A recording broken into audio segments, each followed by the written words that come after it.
Diverticula are outpouchings from our intestine.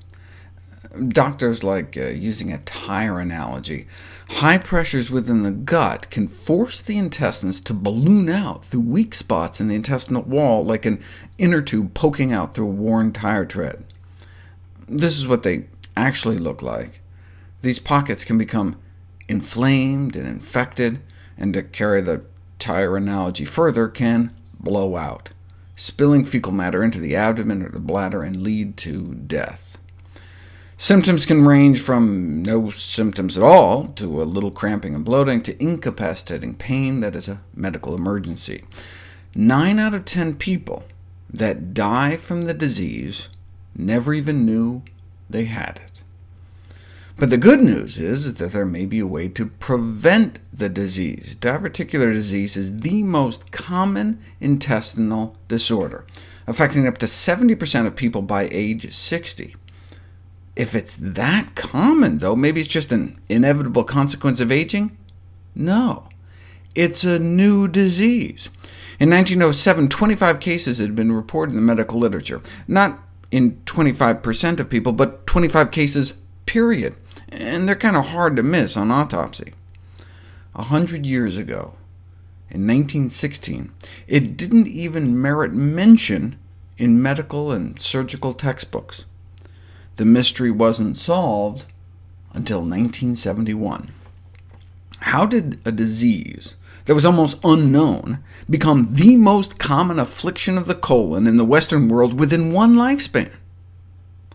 Surgeons Painter and Burkitt suggested diverticulosis was a deficiency disease, a disease caused by a deficiency of fiber.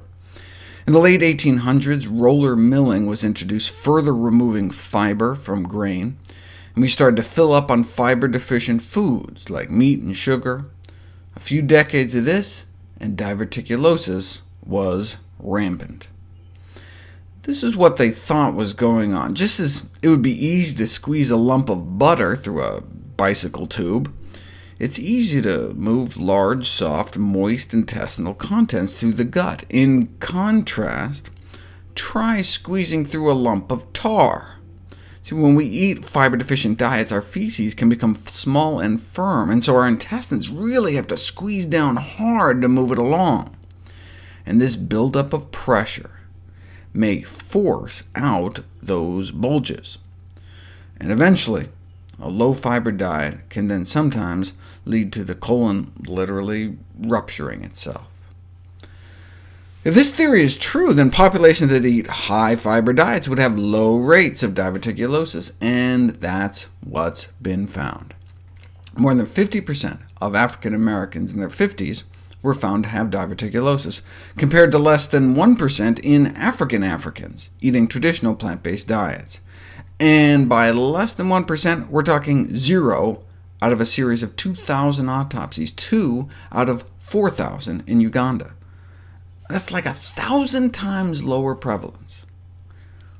What then about this newer study, concluding that a low-fiber diet was not associated with diverticulosis? We'll cover that next.